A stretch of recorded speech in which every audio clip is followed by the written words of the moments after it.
បងបើសិនជាឃើញមានរោគសញ្ញាផ្លាស់ប្ដូរទឹកលំអិលបែបលក្ខណៈតែ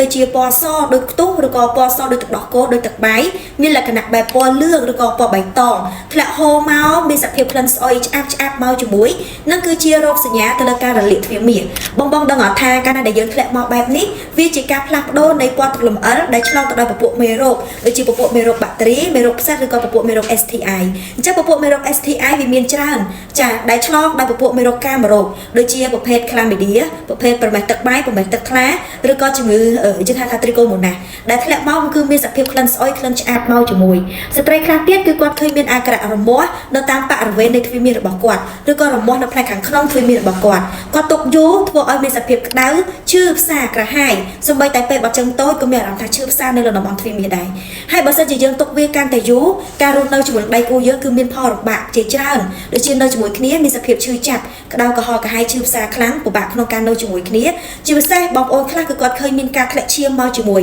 តិចនៅតាមបរិវេណនៃទ្វារមាសរបស់គាត់ហើយនៅលើតំបន់ប្រភេទរបស់គាត់ផ្នែកខាងក្រៅគឺមានសភាពបែបពណ៌កន្ទួលទុយឬក៏មានអារម្មណ៍ថាហើមនៅលើផ្នែកស្រទាប់នៃទ្វារមាសគាត់ផ្នែកខាងក្រៅផងដែរនេះគឺជារោគសញ្ញាទៅលើការរលាកនៅលើទ្វារមាសដែលឈានចូលដល់កម្រិតមួយដែលខ្លាំងចាទាមទារការដោះស្រាយឲ្យបានទាន់ពេលវេលាហើយបើសិនជាបងប្អូនមិនបានដោះស្រាយបញ្ហានេះឲ្យទាន់ពេលវេលាទេចាជំងឺរលាកទ្វារមាសរបស់បងប្អូននឹងមានផលរំខានឬក៏វិវត្តបង្កទៅមុខកាន់តែខ្លាំងដូចជាការរលាកស្បូនកាន់តែខ្លាំងរលាកមាត់ស្បូនរលាកស្បូនរលាកបំពង់ដៃស្បូនធ្វើឲ្យបងប្អូនពិបាកក្នុងការមានកូនឬក៏បំពង់ដៃស្បូនបងប្អូនហ្នឹងគឺបិទចិត្តមិនអាចមានកូនតែម្ដងជាពិសេសបើសិនជាបងប្អូនមានកូនហើយដែលកំពុងតែមានអាការៈរលាកបែបនេះគឺធ្វើឲ្យបងប្អូនចាកូនរបស់បងប្អូនហ្នឹងគឺកើតមិនគ្រប់ខែឬក៏កើតមកមិនគ្រប់គីឡូកើតមកមានបញ្ហាឆ្លងពពួកមេរោគជាច្រើនទៀតប៉ះពាល់ទៅដល់សុខភាពកាន់តែខ្លាំងដូច្នេះបើសិនជាបងប្អូនចង់ដោះស្រាយបញ្ហានេះឲ្យទាន់ពេលវេលាចាបងប្អូនអាចតាក់ទងមកកាន់ខាងលោកគ្រូដើម្បីធ្វើការប្រឹក្សាសុខភាពលម្អិតជូនទៅកាន់បងប្អូនបាន